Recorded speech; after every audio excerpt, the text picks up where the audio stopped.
ભરૂચ શહેરમાં ભૂગર્ભ ડ્રેનેજ વ્યવસ્થાને વધુ સુદૃઢ બનાવવા સાથે ગટર સફાઈની કામગીરીમાં આધુનિક ટેકનોલોજીનો ઉપયોગ કરવામાં આવી રહ્યો છે।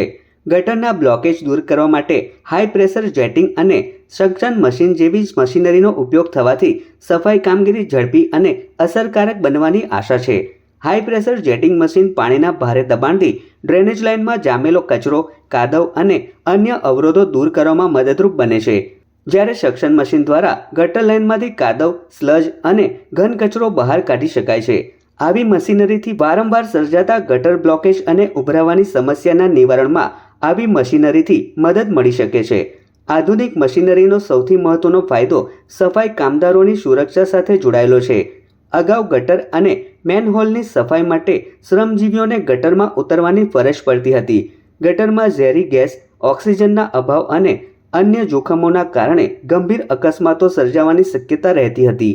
હવે મશીન આધારિત સફાઈથી શક્ય તેટલી કામગીરી ગટરમાં માણસ ઉતર્યા વિના કરવાની દિશામાં પગલું ભરાઈ રહ્યું છે।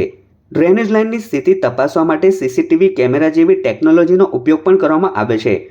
કેમેરા દ્વારા પાઇપની અંદરનું પાણી નિરીક્ષણ કરી ચોકઅપ, તૂટેલી પાઇપ અથવા અન્ય ખામીનું સ્થળ ઓળખવામાં મદદ મળે છે। મ્યુનિસિપલ ડ્રેનેજ વ્યવસ્થામાં જેટિંગ, સુપર સકર અને સીસીટીવી જેવી ટેકનોલોજીના ઉપયોગ અંગે ગુજરાતના વિવિધ શહેરોમાં પણ માર્ગદર્શિકા અને કામગીરી જોવા મળે છે।